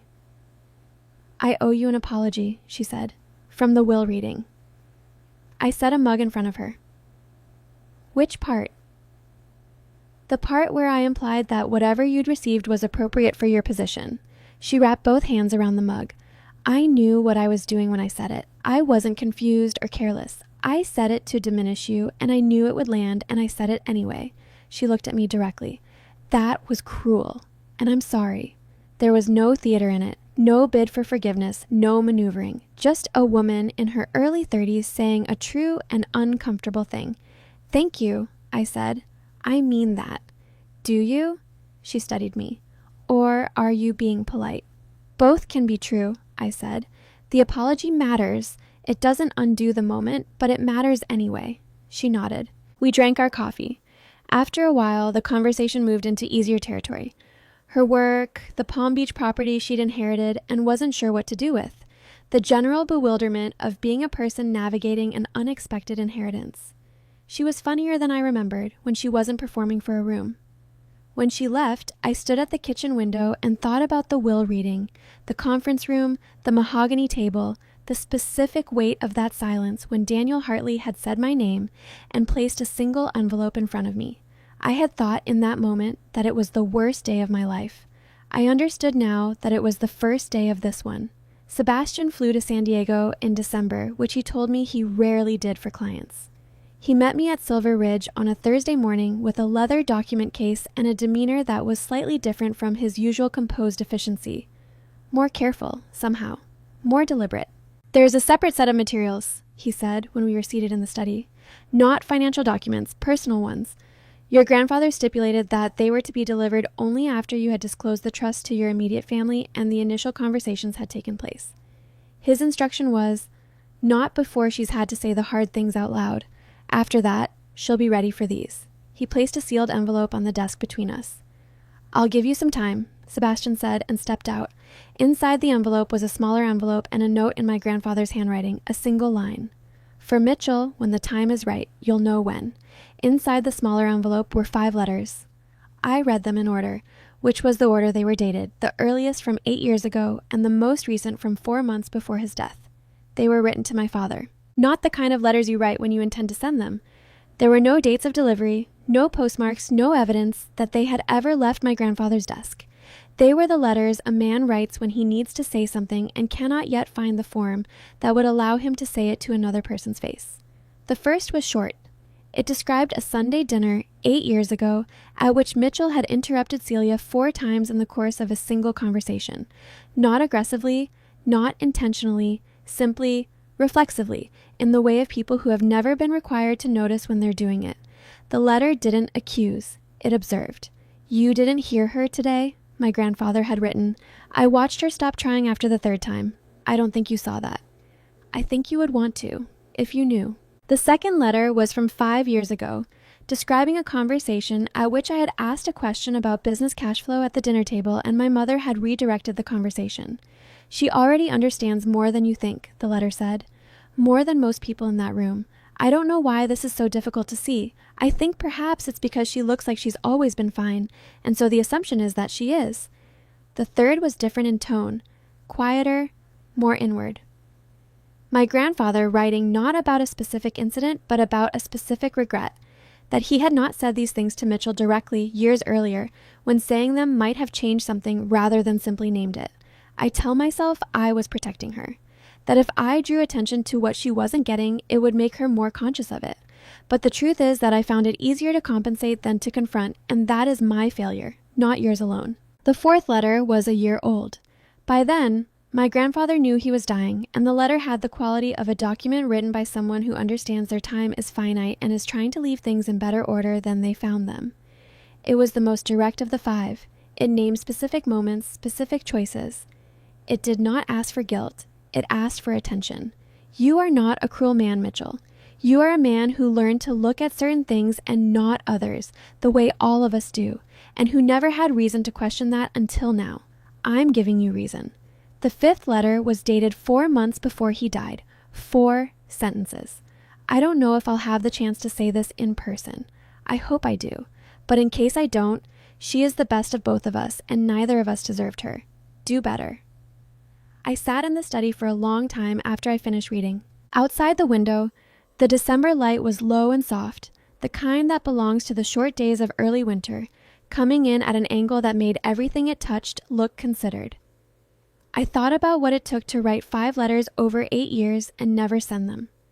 The accumulation of that, the patience of it, the longing of it. The way some people carry the things they need to say until the saying is no longer possible, and then find other ways to let them land. He had left them for me to deliver. He had known I would know when. I drove to my parents' house that evening and sat at the kitchen table with my father while my mother was in the next room. I placed the envelope in front of him. "Grandpa wrote these," I said. "He left them with Sebastian. They were always meant for you." Mitchell looked at the envelope, then at me. "I haven't read them," I said. That was not entirely true. I had read every word, but the truth I meant was more precise than that. I had not read them looking for ammunition. I had read them looking for understanding. He wrote them over 8 years. Sebastian said he never sent them. Why not? I think he believed showing was more useful than telling. He showed you by building the trust. He showed me by preparing me for it. I paused. He ran out of time to show you some things, so he left these instead. Mitchell picked up the envelope. "You don't have to read them tonight," I said. "I know." He held it in both hands. "But I will." I stood up. "I'm going to say goodbye to Mom." He didn't answer. He was already looking at the envelope with the focused stillness of a man who has been told that something important is in front of him and is deciding slowly to believe it. He called 3 days later. It was a Tuesday morning, just past 7. I was at the kitchen table with coffee and a briefing document from Robert, same as most mornings now, same table as always, same kitchen light. "I read them," he said. "I know." A pause. "He wrote about that dinner 8 years ago, the Sunday at your Aunt Patricia's. Do you remember it?" Vaguely. "I interrupted you 4 times. He counted." His voice was careful. Each word set down the way you set down something fragile. "I don't remember interrupting you. I don't have any memory of it at all. That's the part that..." He stopped. "That's the part that's been hardest to sit with. Not that I did it, but that it was invisible to me." I was quiet. "He wrote, in the last one," Mitchell paused. "He said you were the best of both of us." "I read that one too," I said. "I'm sorry, Celia. Not because of the money or the company or the house. I'm sorry because I had a daughter who was paying close attention to everything in every room she was in for 28 years, and I was not paying close attention to her." The morning light came through my kitchen window the way it always did. Pale in autumn, thinner than summer, still reliable. "I know," I said. "Is that enough? Knowing?" "It's the beginning of enough," I said. "The rest depends on what comes next." He was quiet for a moment, then, "What comes next, for what it's worth, is that I would like to understand what you're building, not to be involved in it or to have a stake in it, just to understand it. Because I think I missed about 20 years of a version of you that was always there, and I'd like to stop missing it." I thought about the sun porch, the chess games, the questions. "Come to dinner Sunday," I said. "I'll tell you about Monaco." Sebastian's second visit to San Diego came 2 weeks after the first, and this time he brought a separate file, thinner than the financial documents, no letterhead, no formal structure. "Your grandfather left one more set of instructions," he said. "He specified that this conversation should happen after the family conversations had settled. His words were, 'After she's done the hard things, there's one more thing she needs to know, not about the money, about me.'" He opened the file and placed a single page on the desk. It was a personnel record from 30 years ago. The name at the top was Gerald Holt. Position: Regional Operations Manager, Foster Hospitality Group. Status: terminated. Sebastian told me the story without embellishment. My grandfather, at 52, the same year he met Sebastian, the same year the portfolio began to grow in earnest, had been under pressure to cut costs ahead of a refinancing. Gerald Holt was a 10-year employee, loyal and effective, but his salary was the largest in the regional operations team. He was 38 years old. His wife was 7 months pregnant with their second child. My grandfather made the call. Gerald was let go with 2 weeks severance and a letter of recommendation that got him nowhere for 2 years. The family burned through their savings. The marriage survived, but barely. Gerald eventually found work in a different industry at significantly lower pay and never returned to hospitality. Your grandfather tried to reach him, Sebastian said, twice, directly, and once through an intermediary. Gerald didn't respond. He had a right not to. And so, Grandpa, when he established your trust, he created a secondary disbursement, $120,000 per year, paid anonymously through a private charitable structure to an account in Gerald Holt's wife's name, classified as an educational and family support grant from an unnamed foundation. Sebastian looked at me. Gerald has been receiving that payment for 10 years. He doesn't know where it comes from.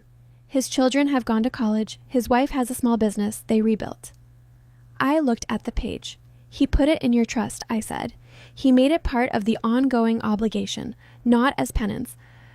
Or at least that's how he described it to me, as a reminder. He said, every time I review the trust documents, I want to see that line. I want to know what it costs to make the wrong call for the wrong reason, and I want whoever inherits this to know it too. I was quiet for a long time. Does Gerald know about the trust? About me? No. He knows only that the payments come from a private foundation. He has never tried to identify the source. I want to continue the payments, I said. Increase them to $200,000 annually. I paused. And I want you to reach out to Gerald, not from me, not yet, and find out whether his children have any educational or professional needs that aren't being met. If they do, I want a separate scholarship structure established for them. Sebastian wrote this down. And the last part, I said, at some point, not now, but at some point, I want Gerald to know, not for my sake, because I think he deserves to know that the man who made that decision spent 30 years trying to account for it. That's not nothing. He should know it. Sebastian nodded.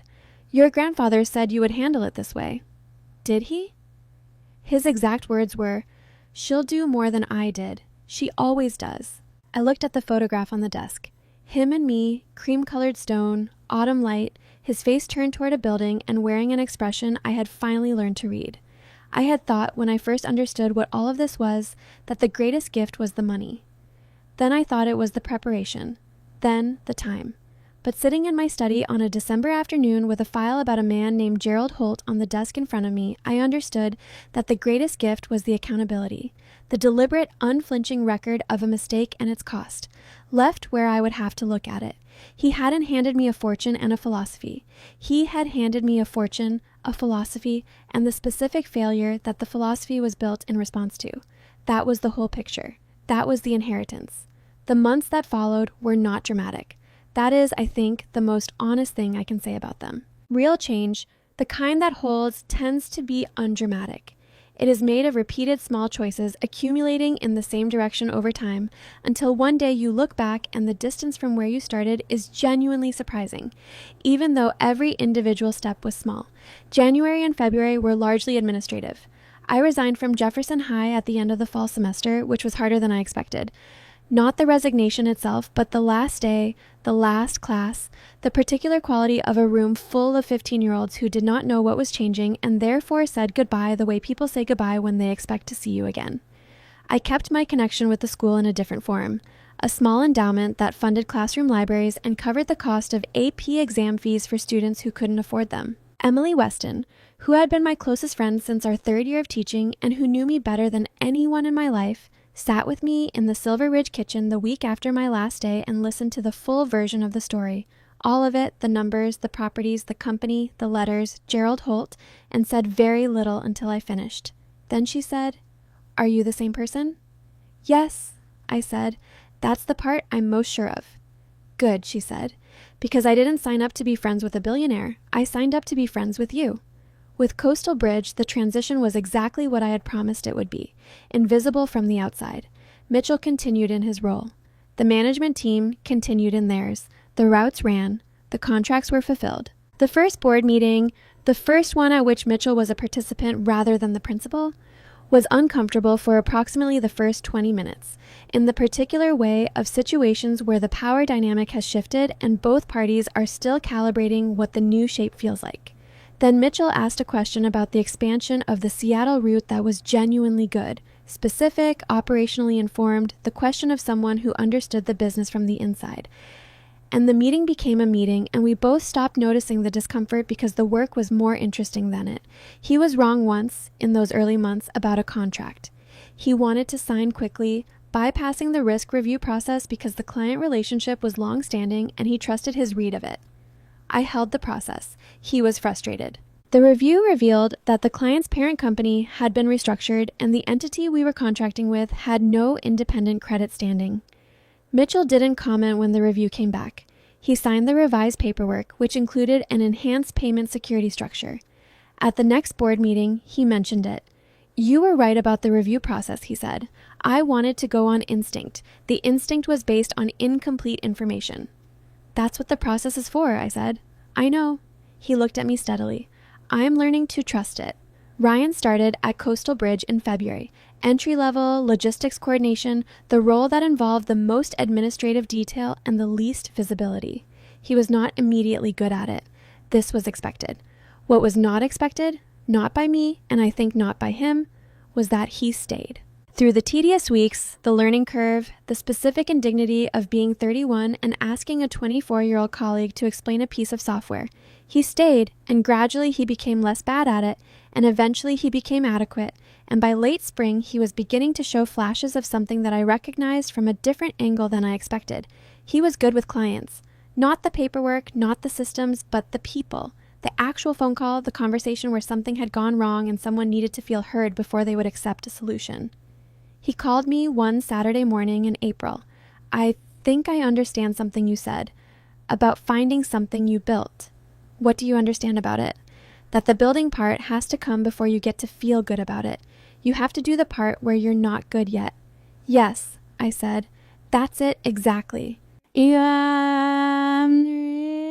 Spring arrived fully in May, and with it the monthly family dinners had become, over 4 months, something that none of us had found a word for yet, but that all of us came to. The table at Silver Ridge seated 12. Most months we filled 8 seats. Mitchell and Luciana, Ryan, Olivia, and Derek, Emily when she could, and occasionally Sebastian when he was in town and accepted the standing invitation I had extended on the grounds that he had known my grandfather longer than I had, and his presence made the room feel more complete. The dinner in May was an ordinary one in most respects. There was a question Mitchell asked me about the Dubai feasibility study.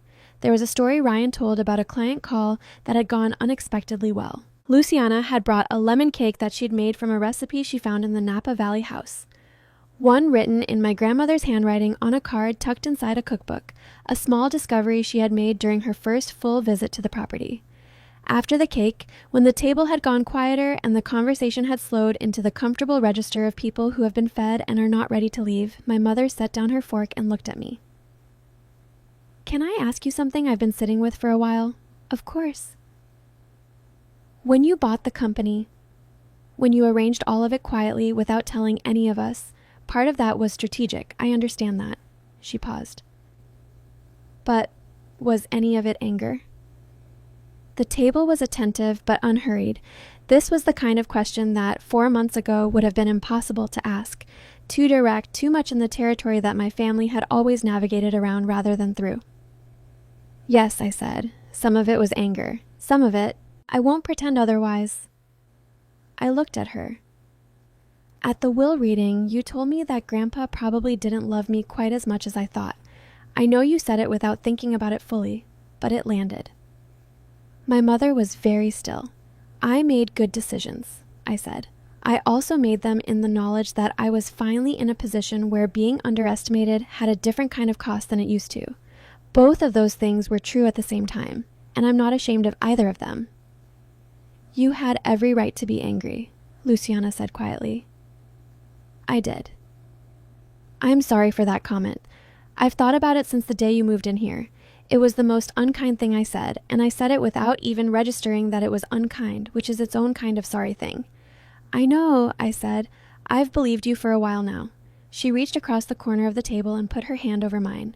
This time it felt like what it was supposed to be. Later, Mitchell and I stood on the lower terrace, the city lights beginning to intensify as the evening deepened. Spring in San Diego had a quality of gentle insistence.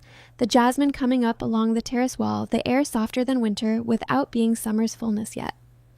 I want to say something while it's just us, he said. I waited.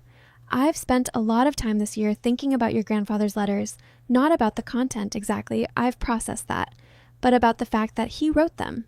He looked at the city. He watched something happening for 8 years, and he wrote it down, and he couldn't bring himself to say it to my face. I've been asking myself why, and I think the answer is that he didn't trust that I would hear it. Not because I'm a bad person, because I had never given him evidence that I was capable of hearing it. That's honest, I said. The thing I've been trying to understand is, what changed? What made it possible for me to hear it now, when I couldn't before? I thought about it. The board meetings, I said, not because of authority, because you started working with someone who expected you to engage rather than decide, and you found out you could. He turned to look at me. You mean working with you. I mean working in a structure where someone held you accountable. The structure matters. Your grandfather knew that. He built his entire career on it, I said. He never trusted informal accountability. He built the processes and the frameworks and the board structures because he understood that good intentions without structure produce the same results as bad intentions without structure. Mitchell was quiet for a moment. Teach me, he said. That's what I want to ask. Not to be in charge of anything you're building. Not a role or a title. I want to understand how you think about these things. The way you asked me to teach you to run a company when you were 22 and I told you I didn't have time. I looked at him. You told me that? I said. He met my eyes. You asked me once if you could come to work with me for a summer and learn the operations. You were in college. I told you I didn't have time to supervise an intern. He paused. I didn't think about it again until I was reading Grandpa's letters and he mentioned it. He wrote that he was there when I said it and he watched your face. I didn't remember. I had forgotten, in the long accumulation of similar moments, the specific shape of that one. Yes, I said. I'll teach you. He exhaled. Thank you. Don't thank me. It's a real commitment. I'll expect you to do the reading and to come to the meetings prepared and to ask questions when you're confused rather than pretending otherwise. I can do that. I know you can, I said. That was never the question. We stood on the terrace until the city was fully lit below us, the bay dark and the hills dark and the lights between them tracing the shape of 30 years of other people's ordinary lives, all of it visible from here, all of it part of something larger than any single view could contain. The Edward Foster Foundation for Workforce Education launched on a Thursday morning in June in a room that held 40 people, representatives from 6 San Diego area community colleges, 3 regional logistics companies, 2 hospitality groups, and a small team from the foundation's staff. I stood at the front of the room and said the things I had written and rewritten over 3 weeks. What the foundation was, what it intended to do, why the logistics and hospitality sector specifically, what the first grants would fund, what the accountability structures looked like. And then I said the part I had not written down because the written version had never sounded right. My grandfather built a significant portion of what I now steward over the course of 44 years. He made good decisions and some bad ones, and he was honest with himself about both. He left me the good decisions as a foundation and the bad ones as a lesson, and I think that combination is more useful than the good decisions alone would have been. I looked at the room, at the people who had come to understand what was being offered, what would be expected, what it would mean in practical terms for the people they worked with. The workers this foundation serves will not, most of them, end up owning anything. They will end up with skills that are more durable than the job market shifts that are currently removing the jobs they have. That's the goal. Not a grand transformation, a more solid floor. Emily was at the back of the room. She caught my eye and gave the small nod that meant that was the right thing to say. After the room had cleared, I sat alone for a few minutes before the Foundation's program director came back in to debrief. I took out my phone and looked at the photograph I had taken the first morning at Silver Ridge, before the movers arrived, before anyone else had walked through the door, the house empty and still, the morning light coming through the floor-to-ceiling windows of the study and laying itself across the floor in long parallel strips exactly the way the light had done in Sebastian Whitmore's office in Monaco. I had taken the photo because I wanted to remember what it looked like before it became mine, in the way that living in a place makes it yours. Before the books were on the shelves and the photograph was on the desk, and the particular rhythms of my specific life had settled into its rooms. I wanted to remember what it had looked like on the day it was still just a possibility. Autumn came around again, and with it the particular quality of October light, pale and uncommitted, suggesting warmth without delivering it. 1 year since the will reading. 1 year since a white envelope on a mahogany table had divided a family into those who had received something and one person who appeared to have received nothing. I was sitting on the lower terrace at Silver Ridge on a Sunday morning with coffee and the Sunday briefing package from Robert, which now ran to 12 pages each week and covered properties in 5 countries. The Dubai acquisition had been approved in July and was in early site preparation. The London portfolio had added a 3rd property, a commercial building in Shoreditch that the investment team had been tracking for 2 years. The Monaco resort had completed its terrace expansion in August, and the reviews, in the first full season since completion, were the best in the property's history. Net value of the Foster Legacy Trust as of the prior Friday, $1,040,000,000. 1 year. Robert had noted in the weekly summary that the increase since the trust's activation was approximately 6%. Reasonable, unspectacular, the kind of growth that compounds reliably over decades rather than making headlines. My grandfather had built the whole thing on exactly that principle. Nothing that required spectacular outcomes to survive. Everything designed to grow steadily and withstand pressure. I had tried to build in the same way. The family dinners had continued. They would continue. They were, by now, something different than the word family dinner had meant to me for the first 28 years of my life. Not a performance of togetherness, not an obligation dressed in warmth. Just people who shared a history and were, slowly, learning to share the present as well. Mitchell was 3 months into what we had informally titled his education, 2 evenings a week, working through the frameworks that Sebastian had used with my grandfather, applied to the specific context of the portfolio we were now building together. He was a good student, which surprised neither of us more than it surprised us both. He asked questions, he admitted confusion, he had stopped performing certainty. Ryan had been promoted to a client relationship role at Coastal Bridge, which was an acknowledgement of where his actual aptitude lay and not a favor. He had asked me before accepting whether I had approved the promotion.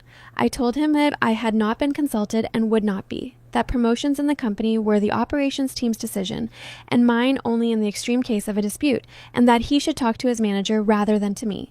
He thanked me for that. Luciana had begun working with the foundation. Not in a formal capacity, but informally, connecting the Foundation's program staff to the network of community organizations she had been involved with for years in a way that turned out to be more useful than any of us had anticipated. She had a gift for people that I had not fully seen because I had spent too long watching her deploy it in the service of social performance. In the service of something that actually mattered, it was considerable. Olivia, separately, had decided to convert the Palm Beach property into a small event venue focused on arts education fundraising. She had called me to ask whether I thought it was a good idea. I told her I thought it depended entirely on whether it was something she genuinely wanted to build or something she was doing to find a purpose for a property she hadn't asked for.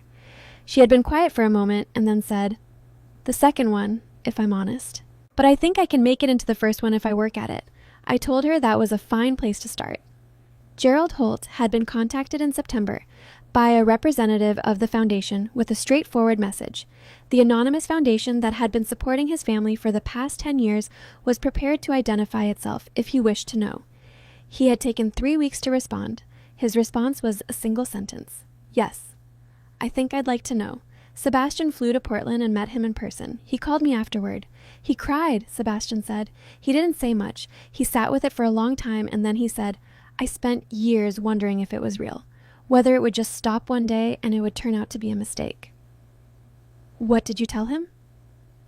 I told him it was entirely intentional and had always been. I told him the name of the man who had arranged it and when he had arranged it and why. How did he take it? He sat with it for another long time. And then he said, I used to be angry at him. I didn't stay angry, but I needed to know that he knew it had mattered. Sebastian paused. I told him that Edward Foster had looked at that decision every time he reviewed the trust documents for 27 years, that it was never out of his sight. I was quiet. Did it help? I said. I think so. Yes. Another pause.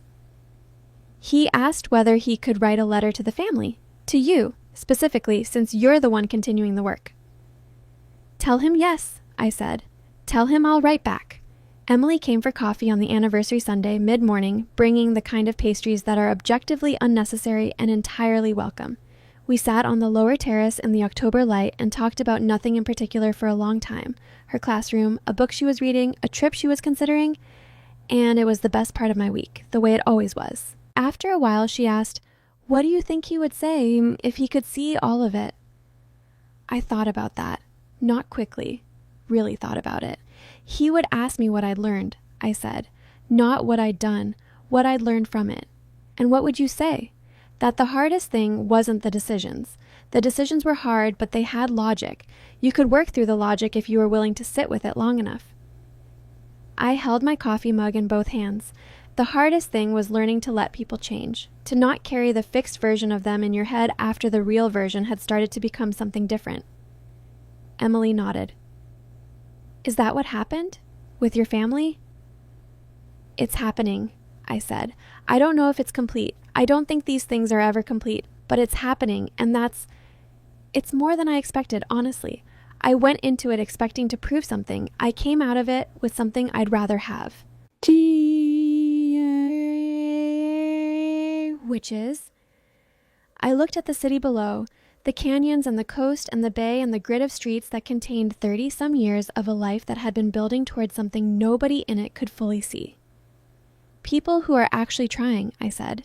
That's rarer than money, significantly. That evening, after Emily left, I sat in the study at the desk where the photograph always lived and wrote 2 things. The first was a letter to Gerald Holt. I told him who I was. I told him what I understood about the decision that had affected his family and what my grandfather had built in response to it. I told him that the foundation bore his name in an indirect way, that the reason we funded workforce transition specifically was because my grandfather had understood from his own experience what it cost a person to have the rug pulled out without warning and without recourse. I told him that the payments would continue as long as the foundation existed, and that his children's education fund would be transferred to their direct management on their 30th birthdays, because that had seemed to my grandfather like the right age to receive something you hadn't yet learned to expect. The second thing I wrote was not a letter. It was a note to myself, the kind you write not to record something, but to make it real, to take something from the inside and give it a form that exists outside of you, where it can be looked at. It said, "He always saw you. Now you see yourself. The rest is yours." I read it once, then I folded it and put it in the drawer of the desk, next to the framed photograph of a girl and her grandfather standing in front of a building made of cream-colored stone in the autumn light in a city far from home. She was 12 years old and squinting into the sun, and she had no idea what she was looking at. She did now. If this story moves something in you, if you've ever been the person in the corner of the room, the one who was seen last, the one someone quietly believed in when no one else was looking, then you already know what this story is really about. It was never about the money. It was about the decade before the money, the learning, the chess games, the questions that weren't just conversation. Sometimes the greatest inheritance a person can receive isn't a number in an account. It's the evidence, finally, that someone paid attention. If you've made it all the way here, thank you. Genuinely, thank you. These stories take time, and your time is the most real thing you can offer. If this one was worth it, please consider subscribing to the channel so you don't miss the next one. And if there's someone in your life who needs to hear this story,